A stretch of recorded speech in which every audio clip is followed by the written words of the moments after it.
in general, and here's how one of my colleagues summed up this movement, what was often consigned to an appendix, perhaps in a CD-ROM, can now be brought into the main body of the work.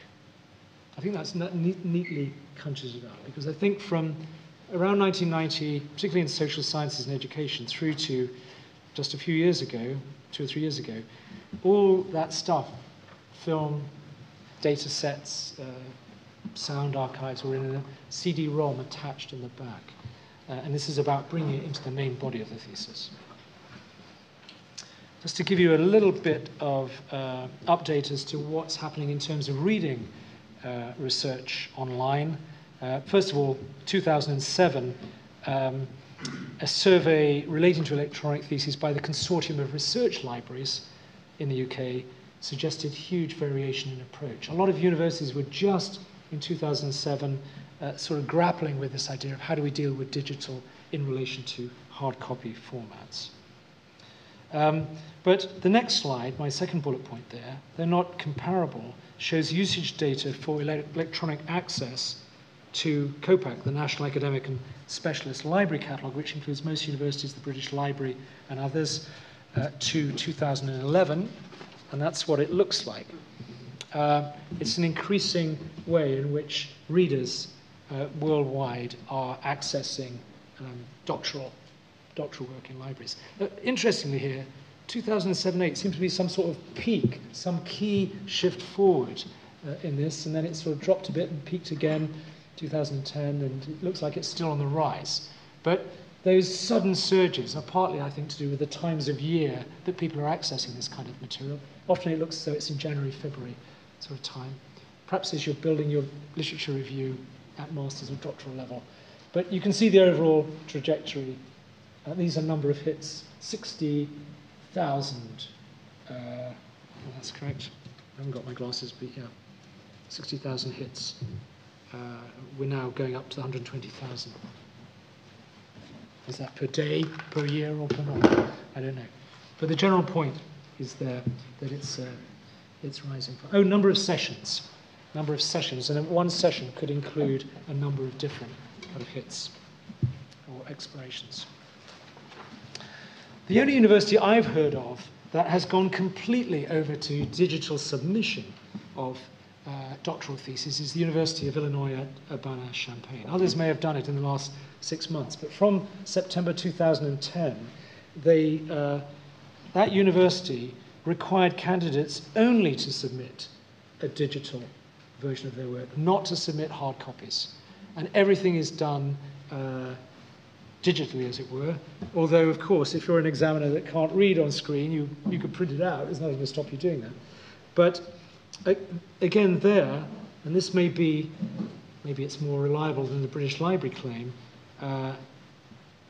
what the librarian there, Sarah Shreves, has reported is that those doctorates that have been submitted in this way, there is a tenfold increase in readership of them, and that readership happens much more quickly, and it's also by other students, 10 times as much as via the conventional route.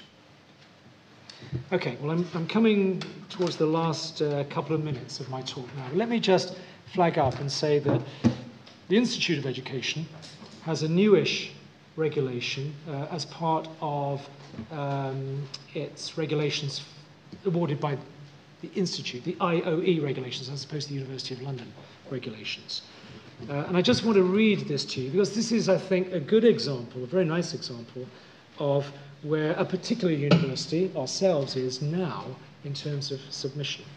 So if appropriate to the field of study, and subject to the approval by the head of department at the start of the programme, a candidate may submit, in lieu of a thesis, a portfolio of original artistic or technological work undertaken during the period of registration. This work may take the form of, for example, objects, images, films, performances, musical compositions, web pages, or software, but must be documented or recorded in the portfolio by means appropriate for the purposes of examination and eventual deposit in the Institute of Education Library. The portfolio must include written commentary on each item of artistic or technological work, and either an extended analysis of one item or a dissertation on a related theme. The written commentaries and extended analysis must together, or dissertation must together, be no more than 40,000 words. That's out of 80,000 to 100,000 maximum. So I think that's beautifully written, actually. I don't know if Michael wrote it or he did. Yeah, well done. It's beautifully written. But for me, it's a real liberation to many students to have that possibility. It still, for me, sits on a spectrum of possibilities, and one could go further down the spectrum in due course. What's interesting about that, I think, are a couple of phrases. The portfolio. It could be electronic portfolio, it doesn't actually mean a physical portfolio, but I suppose if you are thinking of, let's say, doing an exhibition or a website, somehow you've got to make it lodgeable in the Institute of Education library. And the library currently is operating in two major modes, digital and hard copy. So it will probably look for two different versions of it. And we can talk about why they do that.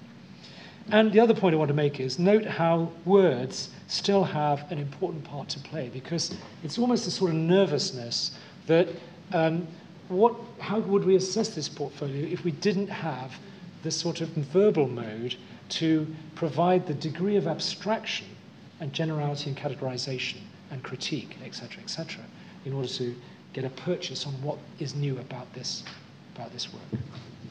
So that's why I call it a partial solution. I think it's a really good partial solution. I'm delighted to work in an institute that has this, because not all of them do. But a little more, just to finish, on implications for supervisors and examiners. Let me just jump to, so I've only got a couple of minutes left, jump to the third bullet point.